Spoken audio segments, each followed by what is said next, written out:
Oh, that's a big one. Oh, what an image to join on. I know. And he has to like orient his head up so he can swallow it as he comes down. Yeah. Oh. What a sound.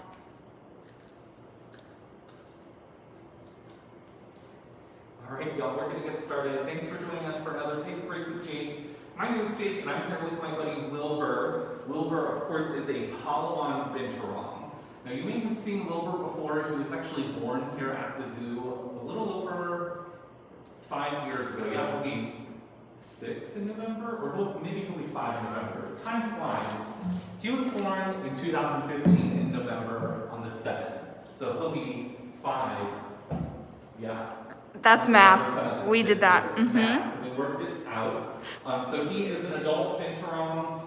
This particular species is the Palawan Binturong, so they're a bit smaller than other species. They grow to be about 35 or 40 pounds. Really hard no to apple. Okay. What about a different piece of apple?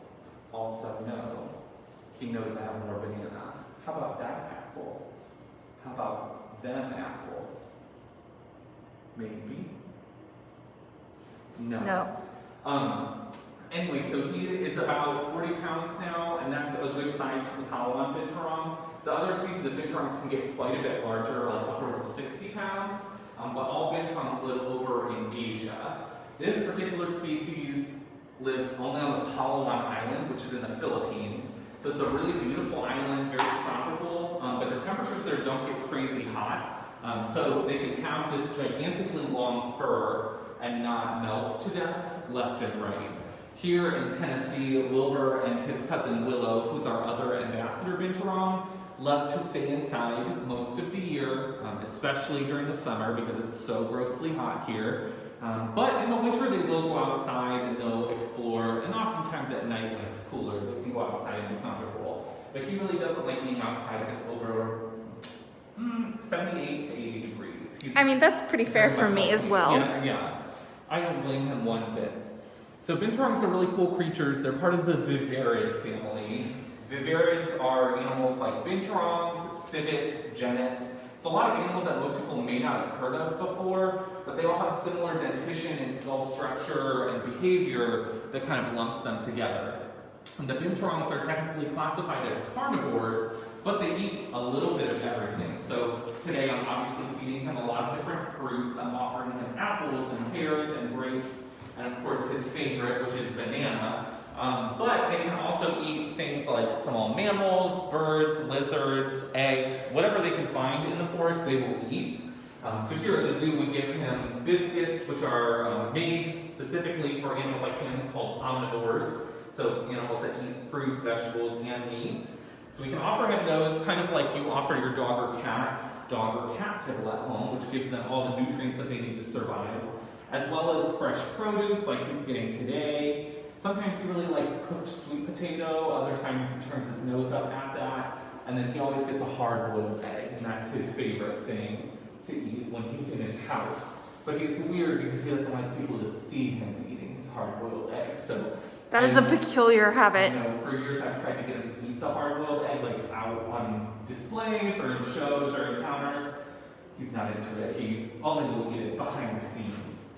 They're very olfactory oriented, which means they're very scent oriented. So he loves smelling the people that he likes, and he'll do this thing where he'll just like grab your head and pull you towards him and just like take a big whiff of your dirty, gross hair. And that's just fine. That's how they communicate. Binturongs rely on their scent to communicate, and if you think about it, it's a really smart maneuver because out in the rainforest where they live, there are monkeys and other primates that are making a lot of noise. There are birds that are squawking and squealing. There are all kinds of animals causing a lot of noise commotion. And instead of trying to communicate over or through that with more noise, Binturongs have adapted to pee on everything so that they can claim it as their own and communicate that way. So instead of competing, they just pee, and that smell helps them communicate back and forth so that they can make sure they're getting their messages across, but not having to like be louder or the loudest. I mean, that's certainly a strategy. It is a strategy that one can take, and the Binturongs certainly take that. So they'll pee on trees, they'll pee on each other, they'll pee on us. All of that is just to communicate like, hey, you're mine, or don't come over here, or you're my buddy. Lots of different things they communicate by. Now the cool thing about Binturong pee, as gross as it is, it's very sticky, so it can like stick to all kinds of surfaces. They can scent mark as well, which helps. But the coolest thing about their pee is that their urine actually smells like buttered popcorn. Have you heard that before, Kelsey? Oh, you know I have. Yeah, so It still grosses me out every time, though. Yeah, it's very gross. It's like one of those things where like if you only have to smell it one time, it's like, oh, that's kind of cool. Mm-hmm. Their urine has a compound in it that smells to humans like buttered popcorn. Obviously, like he doesn't care about buttered popcorn. That's just like how it smells to us. But once you've like smelled it a bunch, or like he's peed on you, or you have to clean up his pee every day, and then you realize, okay, that like not awful smell is actually kind of pretty awful, and it kind of ruins popcorn for you, right? Thanks for that, Wilbur. Yeah, so I just don't go to the movies anymore, and I'm fine. But anytime I smell that like buttered popcorn, especially if it's like fake buttered popcorn, no, it smells like Binturong pee. It's not cute. Some other cool adaptations that these animals have, they have this massive prehensile tail that they use to hold onto branches while they're climbing around in the trees. So this is one of the largest mammals with a prehensile tail, and they can use that as an extra limb to hold on. Wilbur will rarely use his prehensile tail. Oftentimes he does more of like a trust fall with us and just expects me to carry him and catch him. But every once in a while I'll see him using it like he should. He definitely used it when he was smaller. I remember that vividly. When he was smaller, he did a lot of trust falls off of our backs, and we would just have him on our shoulders, and he'd wrap his tail around our necks, and then jump off for fun. Now he doesn't do that because he's too big. I mean, he's so big now. It's crazy. So I'm trying to roll him around so we can look at his feet. You can see his claws here. They have very massive claws that they use to hold onto the branches while they're climbing. And then if you can get a look at his back foot here, Kelsey, I don't know if you can see that at all, but they have sticky and really rough back feet, and those allow them to grip really well. What do you think? We haven't gotten to play in a long time. This is nice. He loves like kind of some like rough housing, like maybe a cat or dog might like that. We don't do that super often with him because he still is a pretty big animal and he can do some damage. But every once in a while he likes to roll on his back like he used to when he was a baby and get played around with. And then, of course, I mentioned earlier, we have his cousin Willow who lives with him. They're both, well, he's neutered and she's spayed, so safe interactions between these two individuals. But they like to be together and play with each other. They chase each other around. They climb together. It's very cute. They're pretty social creatures. Where are you going to go? You're going to roll? He wants to roll all the way to the ground. Are you ready? I'm prepared. Okay. He's just going to slide. Do you see how he's holding on? Yeah. He just expects me to do everything. Hey, pal. So cute. We haven't hung out in a while either. Yeah. So I mentioned pretty early on in this video that this is a Palawan Binturong, and he was born here at the zoo. Wilbur was actually the first Palawan Binturong born in human care in the United States, and he was born right here at our National Zoo, so we're pretty thrilled to have him here still. During non-COVID times, he's out typically in our animal shows in the amphitheater. He's also traveled off-site to us to outreach programming. He does a lot of different things. And he's a really cool creature to get to see. So we got to partner with our veterinary team to raise him and create what is a really great ambassador animal so he can come out and help us talk to people about Bentorongs, because most people haven't heard of them or seen them before. So he's a really cool guy to get to see. Diane wants to know, does he go in trees a lot? Or I guess that may be more of a question about his species. Yeah, so the species for sure spends most of their time up high in the trees. They climb most of their lives, and that's why they have that prehensile tail. That's why they have those rough feet that they use to climb. Wilbur, in particular, doesn't get up into trees very often. It's like, is this a nice bag?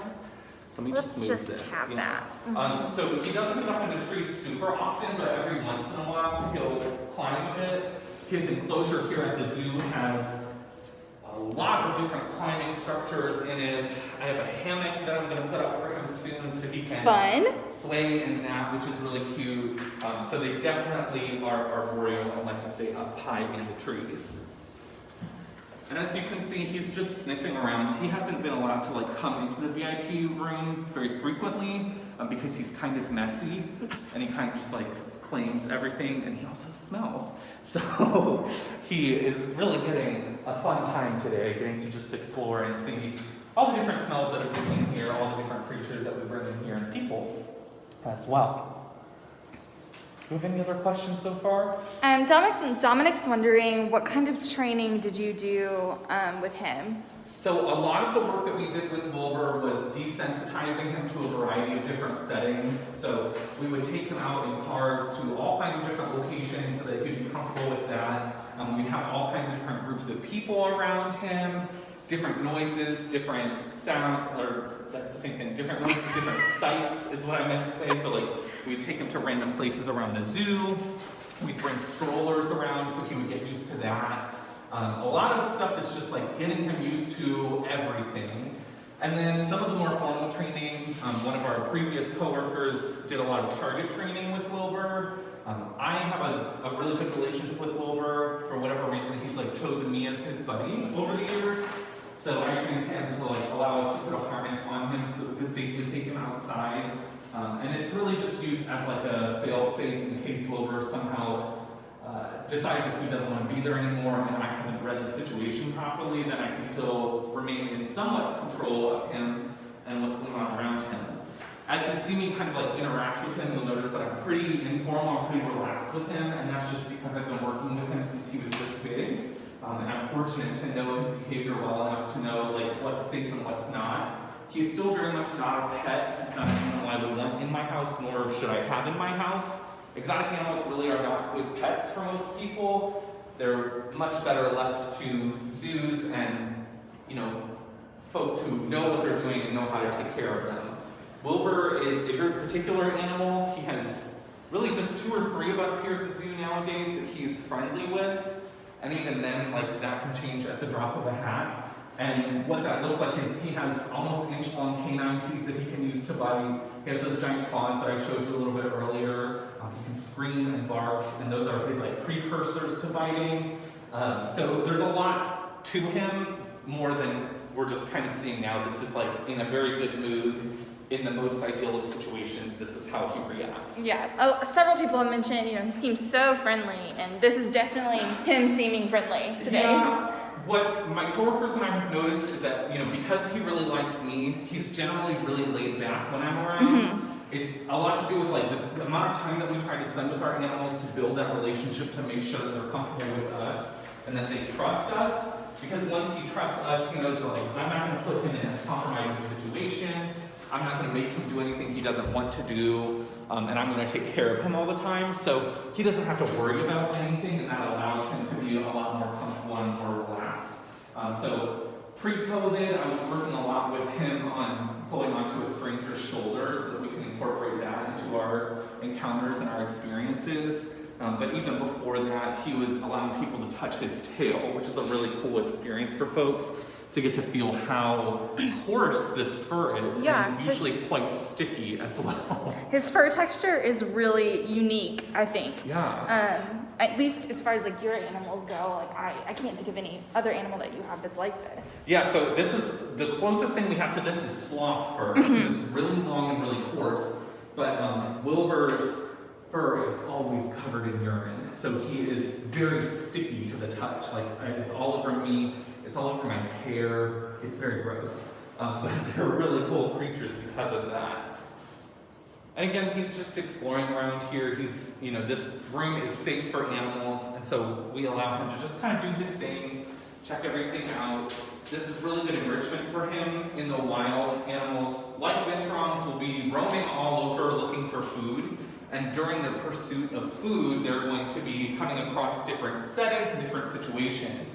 And so we mimic that as closely as we can here at the zoo by putting our ambassador animals in a variety of different settings and situations, offering them behavioral enrichment in their enclosures to make sure that they have a lot to do and that they're stimulated and have a lot going on. And we're really all about looking for those natural behaviors. And so what we're seeing right now, this just like exploration is great to get to see. It looks like he caught a scent of something back in the hallway. Right there, he turned around really quickly and was like, oh. Oh, wait. Yeah. Elizabeth, he is 5 years old, and does he go out with you on the paths right now, Jake? Yeah, Wilbur, I mentioned this a little bit earlier, Wilbur is kind of a delicate flower when it comes to heat, and so am I. So he really doesn't like to be out if it's over 80 degrees. So I took him out, I think last week we had a nice, cool morning, and I was able to take him out. But generally speaking, he's not going to go outside during the summer. But as you see us move into these fall months, our team, the behavioral husbandry team, who typically does the outreaches and the shows and the normal encounters on grounds, we're out more and more now to allow people to see all of our amazing animals and keep them engaged and keep them working as well. So you may just see Wilbur out there in the past. He's really fun. He typically lays on his ladybug pillow that he's had since he was a baby and just plops down, which is really nice. Today he's in exploration mode. Yep, we're on go mode, I think. Which is fun to see too. Hi, you. And you can see he just panted a little bit. He's already warm just from walking around in this 75-degree room. So, I love how his tail curls up when he walks. I don't think I've ever noticed that. Cutest. So other Binturongs, and Wilbur will rarely do this too when he's running around. He'll hold it all the way up in a nice tight curl, all the way up here. Ooh. But right now we're just seeing that low curl. What do you think? How's it going, buddy? You having fun? I tried taking him out the other day. We're over here in our new ambassador animal building. If you've tuned into it, take a break with Jake. Recently, we've been over here a couple times to show off some of our creatures. Just trucking it. His hips moving. So you may have seen this room before, but we have a lot of our wonderful ambassador animals that live here, including Wilbur. So sometimes when I'm making diets, I'll try to take him out and let him just roam around when I'm doing that. The other day, he was just causing mischief left and right, finding people's boots and finding a trash can that he pulled over. He doesn't clean up after himself, I'll just say that. So I was like, this has to... No more mischief. Yeah, we can't be doing this, Wilbur. But he had a fun time, and that's what it's all about. Let's talk about his color, his coat for a second. Diane asked, is that the only color? So is black the only color? We get that question a lot, and it's funny because I had never considered it. But it's a really great question because Kelsey, a lot of birds will come in different phases or colors. Yep. Some snakes and other lizards do that as well. Some mammals do as well, but the binturong typically is primarily black. What we've noticed in the Palawan, it's got a little gray. That we have here at the zoo, some have gray tips and some have more gold tips. Oh, okay. Wilbur is gray tipped. It just depends on my eyes that day which one I think he is. But his cousin Willow is the other one. What did I say he was? Gray. She's gold. I think that's But fair. I have to look at them next to each other to actually see the difference. When you kind of see them from a distance, they both kind of look gray. Yeah. So what does the black fur do for them in their natural environment? Probably not a ton. Obviously having one main color with some variation, if you see, especially back here on his hindquarters, he has a lot of these silver tips to his fur, and those will help break up his shape a little bit more. And obviously, since he's arboreal, staying high in trees, he's going to be blending in with the branches of the trees. So having that black coloration is probably very helpful for that. Don't mind him, he's just making some biscuits over here. It's the biscuit factory. But other than that, this gigantically long fur, you would kind of think is not actually very helpful because it's so long and so thick. But we were doing some research a couple years ago about that particular thing, and we were learning that the climate on the Palawan Island is actually a lot lower than most people would think. Really? Certainly lower than we would think. I think the median temperature year-round was 80 degrees. How nice. Heavenly. Yeah, so the fur doesn't really pose too much of a problem for him. Renee, thanks for tuning in. This is a Palawan Binturong. 5 years old. His name's Wilbur. He's so cute. Wilbur had like a lot of people who really loved him when he was first born. He was our first Binturong kid. Big deal. He was spoiled rotten. And so I was like not really team Wilbur because I was like, everybody likes him. That's just me. If everybody likes it, like I can't like it too. And then he started like really showing an interest in being my buddy. And now I'm like full-blown team Wilbur every day. Isn't that the thing though? Like they pick the person that doesn't like them. I think so. I think that's why dogs like me because I like truly despise dogs. But Wilbur is cute. And like I forgive all of his faults now. I'm like, oh, you like smeared poop all over my face? No big deal. Yeah. So we talked last week, Jake. I don't know about if you remember this. You ranked your top 3. Yeah. And you left Wilbur out. I know, yeah. I still stand by that. Okay. I have potted leopards that I love. I have an Arsari that I love. And Wilbur falls somewhere in my top 10. Okay, good to know. He's not in my top 3. But he's cute. And he's a really cool ambassador animal for folks to get to see. So hopefully as temperatures cool down, like I said, we'll be having him out more on the path. And his cousin as well, she is pretty similar. She doesn't like it super hot. So as it cools down, you'll see both of our Bentorongs out there. It's worth mentioning that our amazing carnivore team takes care of the parents of our Palawan Binturongs here in our ambassador building. So it's thanks to our carnivore team that we have Wilbur and Willow with us because they're taking care of those parents. And those offspring, so Wilbur and Willow's sisters and brothers, have gone to zoos all around the country. Yep. So there's some in Dallas, there's one out at the San Diego Zoo, there's one at the Pittsburgh Zoo, there are a couple up at the Columbus Zoo, there's now one at the Cincinnati Zoo. So Wilbur has relatives all around the world that are just as amazing as ambassadors as he is, which is a really cool thing to get to be a part of here at the National Zoo. So our veterinary team and our carnivore team and our behavioral husbandry team, which is the team I'm a part of, have worked together a lot to coordinate with like what are best practices in terms of care. Our vet, Dr. Heather, was the first one to neuter Palawan Binturong. So she didn't have anyone to go off of as far as like, how should this go, what to do. But now she's the resident expert on neutering Palawan Binturongs. Like, who knew? What a thing to be an expert in. I know, right? Pretty cool. And then, we're able to troubleshoot behavioral issues or work through different problems with all of these other facilities that also have Palawan Binturong. So it's been a really cool experience to be a part of that growing up with Wilbur here. Yep, Kaylee, you're right. He was kneading the pillow like a cat would. He was making biscuits, like Jake said. He really, really loves that ladybug pillow. Yeah, he does. So from a young age, we have a lot of different things that we do with our ambassador animals, especially carnivores, to make sure that they learn proper etiquette, for lack of a better term, when dealing with humans. So we really don't play with them very often, certainly not with cats, but maybe a little bit with Binturongs. We don't engage in roughhousing too much because that can lead to a really bad place. You don't want a 40-pound carnivore trying to play with you. True. It's cute when they're babies. It's not cute when they're big. The pillow was kind of just another thing that we had because Wilbur was born and Willow, his cousin, didn't move in with him until maybe he was 6 months of age because she was born later than he was. So he was kind of a singleton for a bit. So we were his buddies, and we had all kinds of toys to use with him to make sure that he felt comfortable and to make sure he had things to chase and pounce on and feel secure on as well. So he's had that pillow since a long time ago, and he really loves it and can smell it from a mile away. It's like, oh, that's my pillow. Speaking of smell, I think he just blessed us. Did he? Mm-hmm. I can't smell. Oh, that key right there. Yeah. Thanks, Wilbur. Look, he was like, thank you, everyone. I had a key. Great. Maybe we'll leave that as a fun surprise for one of the coworkers. Thoughts? I endorse this message. Look, and now his tail has pee on it. Oh, great. Oh, drips going everywhere. Yeah. I was just sitting there. Ew, gosh. Yeah, they're very gross creatures, but really cool, right? Mm-hmm. Elizabeth asks, will he be used for a breeding program? He specifically will not be because he is neutered. Yeah. But we have his parents and then his... it's like aunt?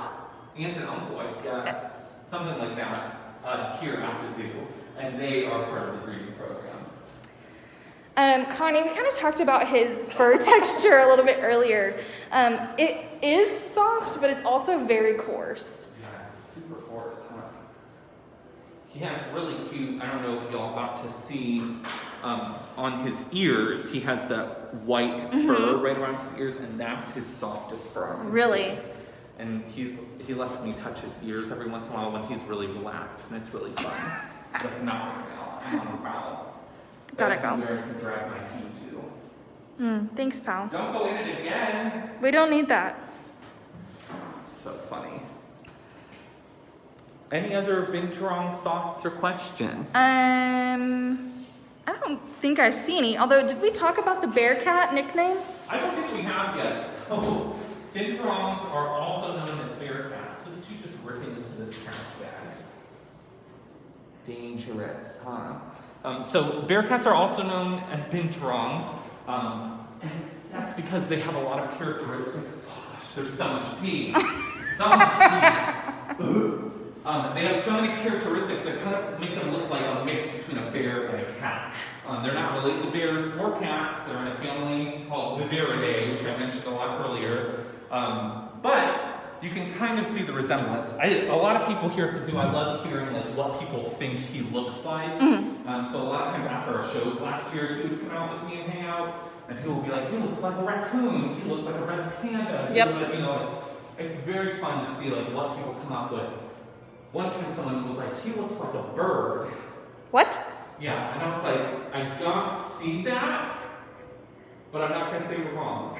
Turns out they were talking about his fur and how it kind of looks like feathers. Okay, all right. I was like, hey, that's fine. Bye. Just, doing his thing. I never force him to do anything he doesn't want to do. That's kind of one of our main things here at the zoo is we try to train all of our animals with positive reinforcement and by giving them as much choice as possible. So when we come out to work, like he climbs willingly onto my shoulder. What do you think? And then if he doesn't want to come out of his crate at a program or a show, he doesn't have to. He can just sit there. You can go run over there. He almost held his tail up. I know. Burrito, what are you doing? Oh, hi, Amy. We miss you too. He's just on the prowl.